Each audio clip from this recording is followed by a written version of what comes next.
You don't fit into this family. My parents said at my brother's promotion party while announcing their family cruise. So I sold the house they've been living in rent-free for 5 years, and now they are begging. Hey everyone! Before we jump into today's video, I need your help. We've noticed the channel is losing some traction, and subscribing is one of the best ways you can support us. It's quick, free, and it helps us keep bringing you awesome content. Your support means the world. Let's keep this channel growing together. Thanks so much. Now let's start the video. Sup, Reddit. Family decided I wasn't good enough for their cruise vacation. Little did they know I've been paying for their entire lifestyle this whole time. What happened next? Let's just say some people are about to learn what pride actually costs. Grab some popcorn. So, some background first. I've, 28 male, basically been the family screw-up since I was old enough to disappoint people. You know that family dynamic where there's the golden child and then there's, well, the other one? Yeah, that's me. My brother Joseph is 2 years older and has been the star of the show since day one. Anyway, last month Joseph got promoted at his company, some middle management position, with a fancy title that probably adds like 10,000 to his salary. Don't get me wrong, good for him, but the way my parents reacted, you'd think he just got elected president or something. The day after he told them about the promotion, Mom called me up all excited. Ethan, honey, we're planning a little celebration for Joseph's big news. Can you help us set up this weekend? Now, when my mom says little celebration, what she actually means is invite half the extended family plus all the neighbors and turn it into this massive production. And when she says help set up, she means show up at like 6 a.m. to do all the heavy lifting while Joseph sleeps in until noon. But whatever, family is family, right? So I said sure I'd help out. Saturday morning, I show up at their house at 6:30 a.m. with coffee and donuts for everyone. Joseph's car isn't even in the driveway yet. Dude was probably out celebrating with his buddies the night before. Oh, thank goodness you're here, Mom says when she sees me. We need to get the backyard completely rearranged before the caterer arrives at 10. So for the next 4 hours, I'm basically doing manual labor. My back is killing me, but I keep going because this is apparently my role in the family, the helpful one who doesn't complain. The party itself was actually pretty nice, I'll give them that. Good food, everyone seemed to be having a good time. Around 3 p.m., people started doing toasts. Uncle Mike went first with some speech about hard work and dedication paying off.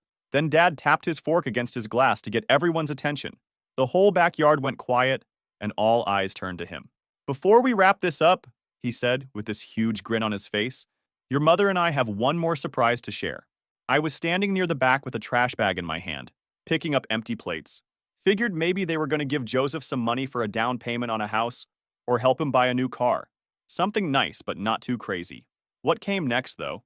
Man, I should have seen it coming, but I really didn't. We've decided to take the whole family on a 2-week European cruise to celebrate Joseph's achievement. The crowd absolutely lost their minds. People were clapping and cheering, hugging each other, already talking about how amazing it was going to be. I'm standing there still holding the trash bag thinking, okay, cool. This sounds awesome. When do we leave? I started mentally going through my client schedule, figuring out which projects I could wrap up early and which ones I'd need to postpone. After a few minutes of congratulations and excited chatter, I walked over to where my parents were still getting mobbed by relatives wanting details about the trip. I waited for a break in the conversation and then said, hey Mom, Dad, this sounds incredible. When's the departure date? I need to clear my calendar and figure out the work situation.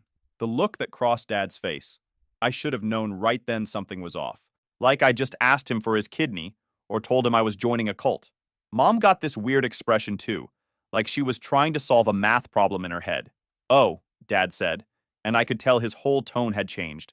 Oh, Ethan. That's when I knew. Before he even finished talking, I knew exactly what was about to happen.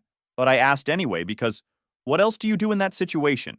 What do you mean, oh, Ethan? The backyard hadn't gone completely quiet, but it definitely felt like people were starting to pay attention to our conversation. My cousin Casey was standing nearby and I saw her take a step closer, like she could sense drama brewing. Well, honey, Mom jumped in, trying to sound gentle but somehow making it worse. We just didn't think you'd really want to come on something like this. Why wouldn't I want to go on a family vacation? Dad cleared his throat. Honestly, Ethan, you've never really fit in with the rest of us anyway. This trip is for family members we're actually proud to be seen with. I swear every conversation in that backyard stopped. So there I am, standing in the middle of this backyard party with a trash bag in my hand, and my dad just told me I'm not the kind of family member they're proud to be seen with, in front of like 30 people. The silence was so thick you could cut it with a knife. I could feel everyone staring at me, waiting to see how I'd react. My cousin Casey looked like she wanted to punch somebody. A few of the older relatives were doing that thing where they suddenly find their shoes really interesting. But you know what? I didn't lose it. Didn't start yelling or throw the trash bag at his head or storm off dramatically. I just stood there nodding like he'd told me the weather forecast. Right, I said. Mom jumped in real quick, trying to do damage control. What your father means, sweetie, is that someone needs to stay behind and keep an eye on things here.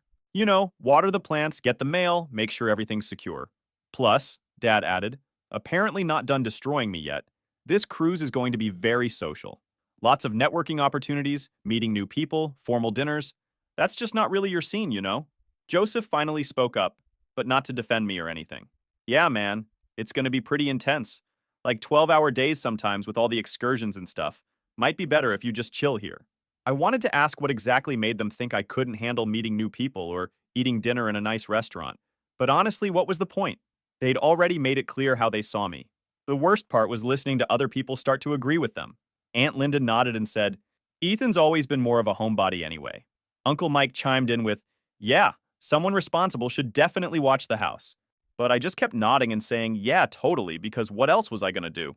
Have a meltdown in front of the whole family? Give them even more reasons to see me as the unstable one?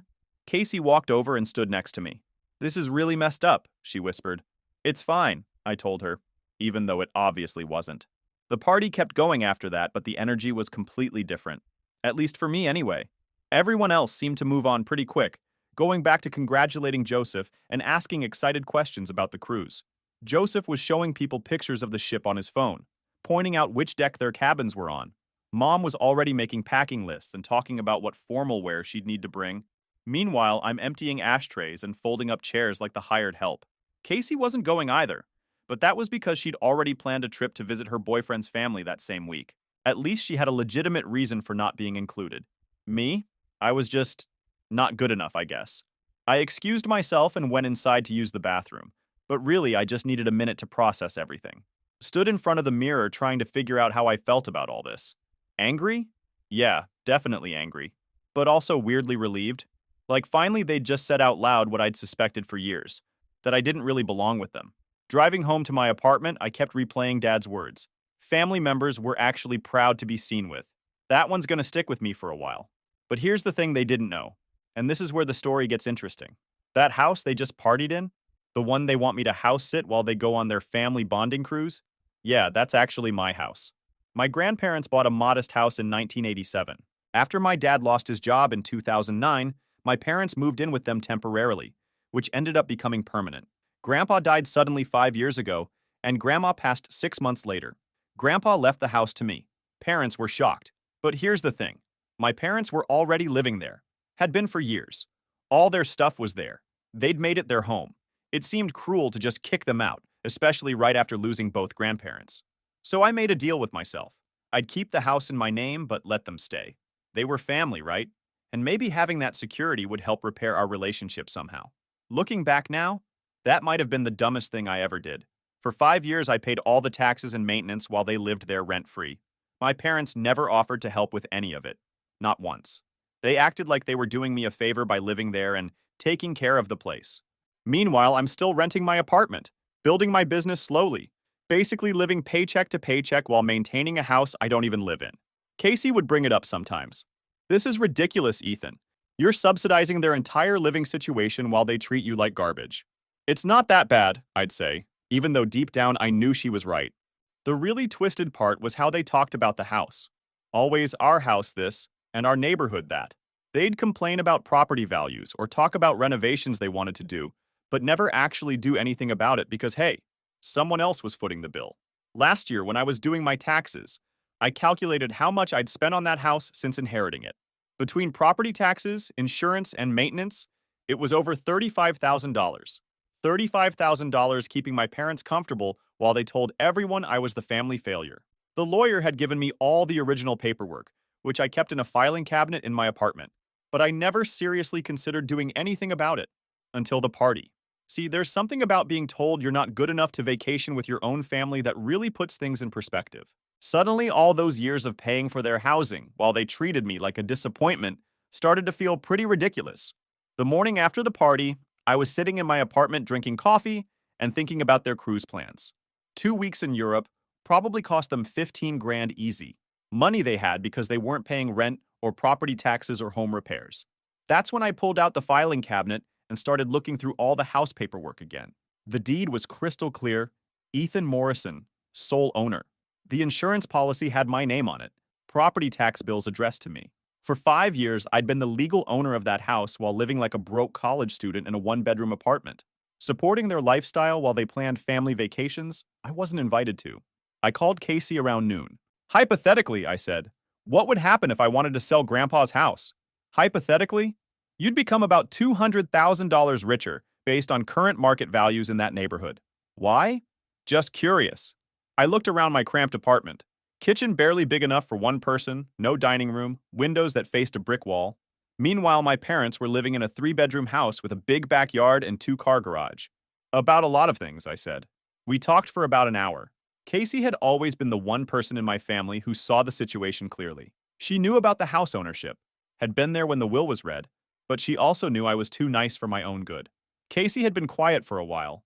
Then she finally spoke. She said she believed Grandpa left me the house for a reason, that he saw the way my parents treated me and wanted to make sure I had something that was truly mine. I shrugged it off at first, gave her a half-hearted maybe, but she wasn't having it. According to her, Grandpa used to complain about how unappreciative my parents were. Said I was the only one who ever visited just to spend time with him, not because I wanted anything. That hit harder than I expected. Looking back, she wasn't wrong. I used to swing by every few weeks, help him with the yard, listen to his stories about working construction or raising kids in the 80s. I never asked him for anything. I just liked being around him. It felt genuine. Casey wasn't done. She said Grandpa once mentioned that he hoped giving me the house would help me learn to stand up for myself, that maybe owning something real would give me the push I needed to grow a spine. I didn't respond right away. I just sat there, staring at the property deed on the coffee table, my name printed across the top like it meant something. Then she asked the question that would shift everything. What was I going to do about it?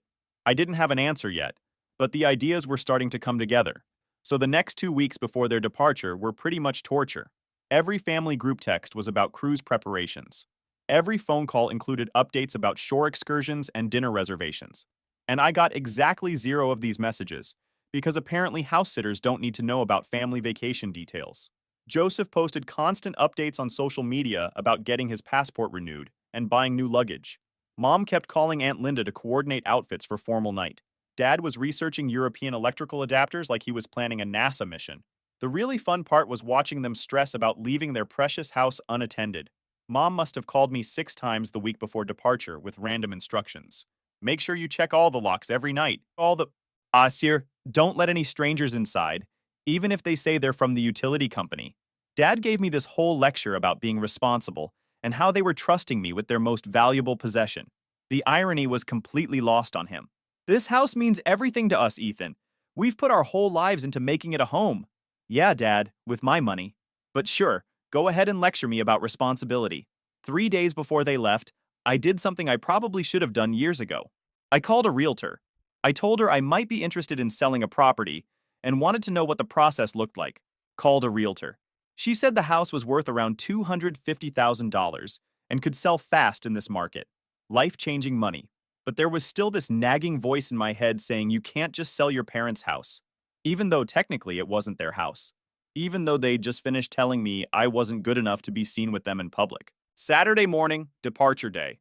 Joseph picked up Mom and Dad at 8 a.m. to drive them to the airport. Their flight to New York was at noon, then connecting to Rome that evening. I got exactly one text from Mom. Remember to water the plants and check the mail. We'll call when we land. No, thanks for watching the house. No, we appreciate you doing this. Just orders and a promise to check in when convenient for them. Casey came over that afternoon with pizza and beer. How you holding up? I'm good. Weird having the house empty though. We were sitting in my parents' living room, which felt strange. I'd been in that house countless times, but usually just for family events or quick visits. Never just hanging out like it was mine. You could actually do it, you know, Casey said after we'd been quiet for a while. Do what? Sell the house. I'm not saying you should. I'm just saying you could. Legally, financially, practically. There's nothing stopping you. I walked around the house while she was talking. really looked at it for the first time as the owner instead of the guest. The kitchen they'd remodeled with money they saved by not paying rent. The deck Dad had stained last summer with materials I'd paid for. The master bedroom where they slept in a house they thought belonged to them. That night, I stayed over, sleeping in the guest room. It felt weird, but also kind of right. This was supposed to be my house after all. I spent the next morning just walking through every room, really seeing it. The family photos on the walls that included me, but always as background decoration. The living room where they'd hosted countless gatherings I'd helped set up, but never felt welcomed at. The backyard where they'd just thrown that party and excluded me from their family vacation. Monday morning, I called the realtor back. That property we discussed? I want to list it. Wonderful. When would you like me to come take a look? How about this afternoon? She showed up at 2 p.m. with her photographer and measuring tools. Spent about an hour going through everything, taking notes and pictures. This is a beautiful property, she said. Well maintained, good bones, excellent location. I think we can list this at 260 and see what happens. How soon can you have it on the market? I can have the listing live by Thursday morning if you want to move that quickly. Thursday morning. My family would be somewhere over the Mediterranean, posting photos of their amazing vacation, while I handled things back home. Let's do it, I said. Tuesday, I spent organizing all the legal paperwork. Made copies of everything. Put the originals in a safe deposit box I'd rented specifically for this. My realtor helped me understand all the disclosure requirements and paperwork I'd need to complete. Wednesday, the photographer came back for professional listing photos. Weird seeing strangers walking through the house taking pictures, but also kind of exciting. That evening, I got my first family vacation update. A group text with photos from the ship, everyone looking tanned and happy. Having the most amazing time, Mom wrote. Family cruise was the best idea ever. I looked at those photos for a long time. Joseph with his arm around Dad at the captain's dinner. Mom and Aunt Linda laughing at some comedy show. Everyone dressed up and looking like they belonged in a travel brochure. The family that I wasn't proud enough to be part of. By Friday afternoon, we had 4 offers. All cash, all above asking price. Sunday morning, I accepted an offer from a young couple with twin babies. They seemed nice, excited about the neighborhood, planning to turn the guest room into a nursery. Casey came over to celebrate with takeout Chinese food. How does it feel? Scary, exciting. Like I'm finally doing something for myself instead of just accepting whatever they decide I deserve. Your grandfather would be proud. Yeah, I think he would be. 3 days later, while my family was posting pictures from some Roman museum, I signed the purchase agreement. 2 weeks until closing. 2 weeks until they came home to discover their house belonged to someone else. I couldn't wait to see their faces. The really tricky part was dealing with all my parents' belongings. Like they had 30 years worth of accumulated stuff in that house. Furniture, clothes, kitchen equipment, photo albums, Dad's workshop in the garage, Mom's craft room. I couldn't just leave it all there for the new owners. But I also couldn't exactly ask my parents what they wanted to keep while they were sipping drinks on a cruise ship. So I hired a moving company, told them it was a family relocation situation, and I needed everything packed up professionally and put into storage. Cost me about $2,800, but honestly, it was worth it not to have to go through all their personal stuff myself. The moving guys showed up on a Wednesday morning with a huge truck and about 6 workers. I gave them instructions to pack everything except basic furniture that came with the house originally. Keep family photos, personal items, anything that looked sentimental or valuable. It was surreal watching strangers wrap up my parents' entire life. Mom's collection of ceramic angels that she'd been building for 20 years. Dad's vintage beer mug collection that he displayed in the den. The china cabinet with dishes they only used for holidays. One of the movers asked me where I wanted them to put a box of photo albums. Storage unit, I said. Everything goes to storage. You sure you don't want to keep any of this stuff? I looked at the photo albums. Probably hundreds of family pictures in there. Vacations, birthdays, graduations, Christmas mornings. Memories of a family that had just told me I wasn't good enough to vacation with them. Nah, I'm good. The whole packing process took about 8 hours. By evening, the house was basically empty except for the appliances and basic furniture. It looked completely different without all their personal touches. Bigger somehow, but also kind of sad. I spent that night in the empty house one last time. Ordered pizza and ate it sitting on the kitchen floor since all the dining room furniture was gone.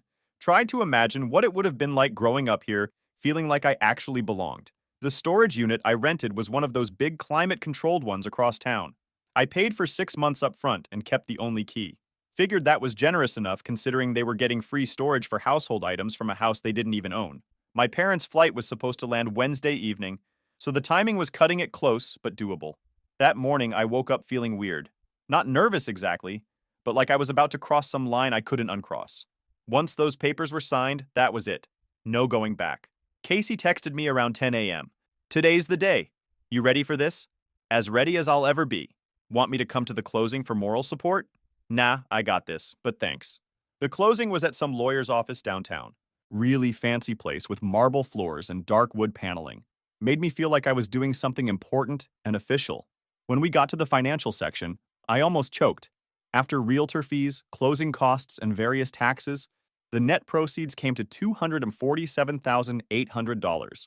More money than I'd ever seen in my life. How would you like to receive the funds? Wire transfer to my checking account, I guess. We can do that.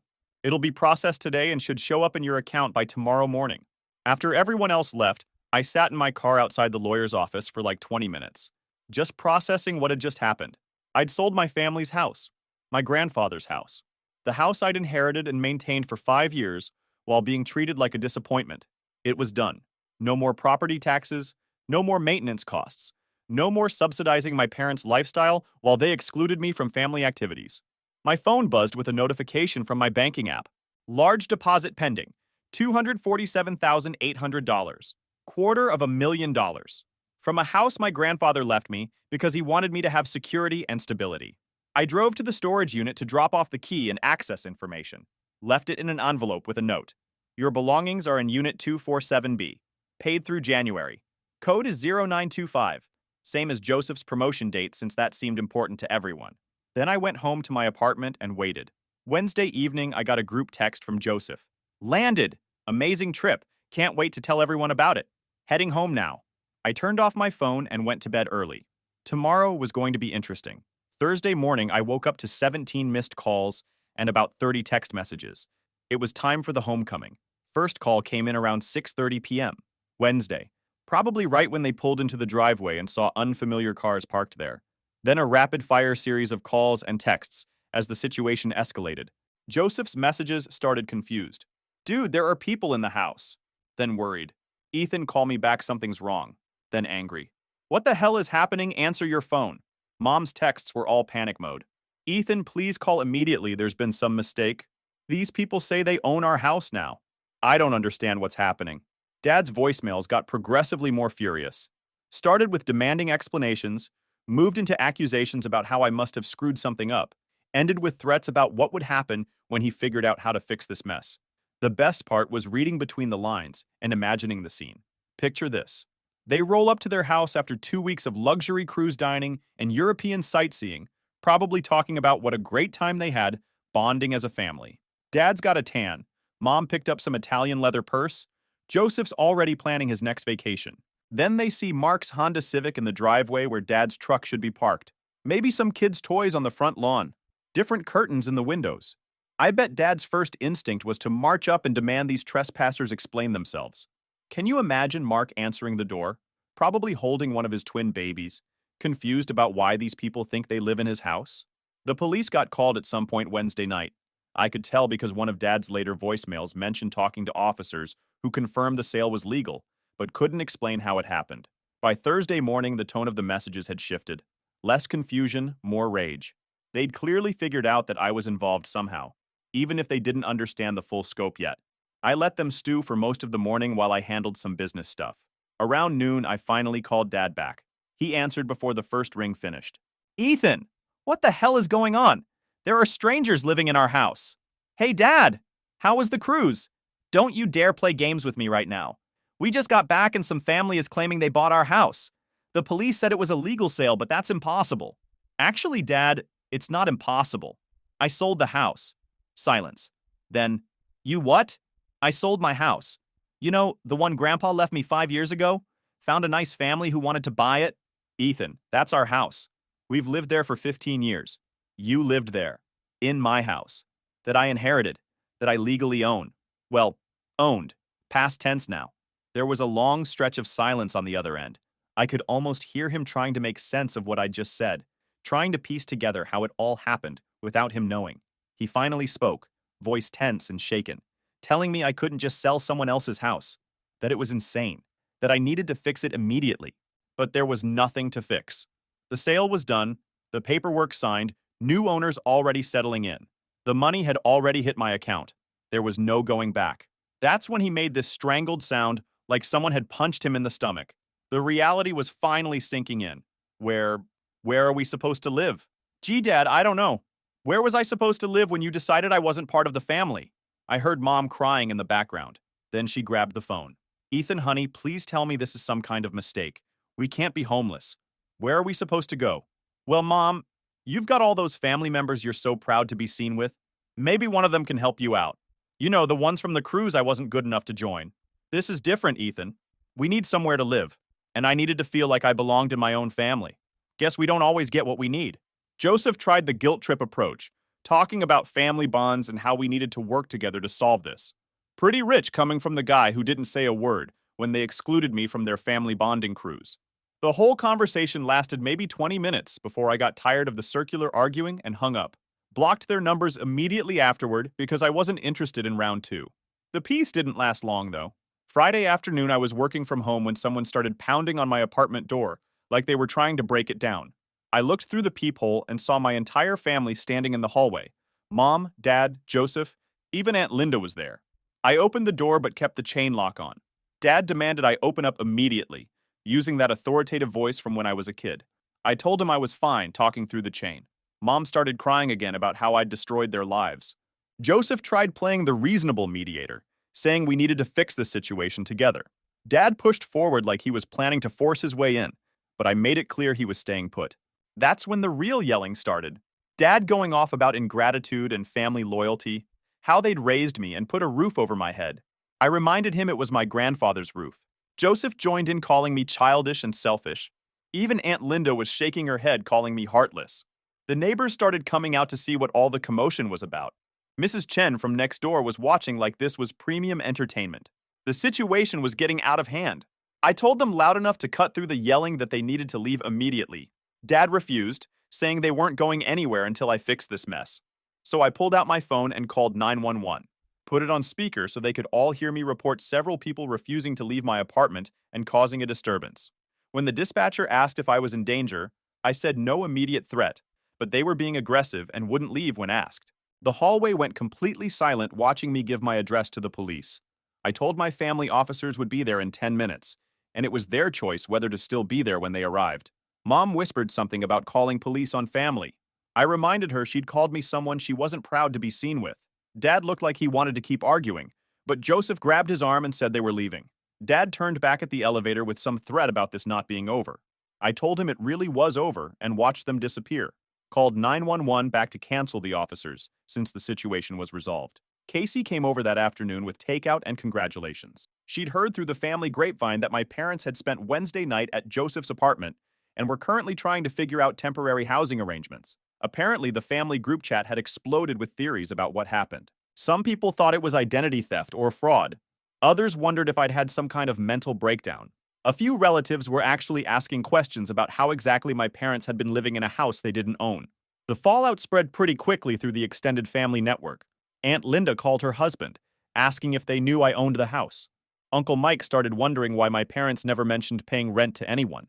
Cousins were digging through old conversations trying to figure out when this ownership transfer had happened. By Friday, the story had evolved into this dramatic tale of family betrayal, with my parents positioned as the victims of my sudden cruel streak. Mom was telling people I'd had some kind of psychological break and turned against the family for no reason. But Casey was also hearing a different narrative from some relatives. Questions about why a 28-year-old was maintaining a house for his parents without compensation. Comments about how the cruise exclusion had been pretty harsh. Speculation about whether there was more to this story than my parents were sharing. The really interesting development came over the weekend. Joseph posted on social media about the difficult family situation they were dealing with, asking for prayers and understanding during this challenging time.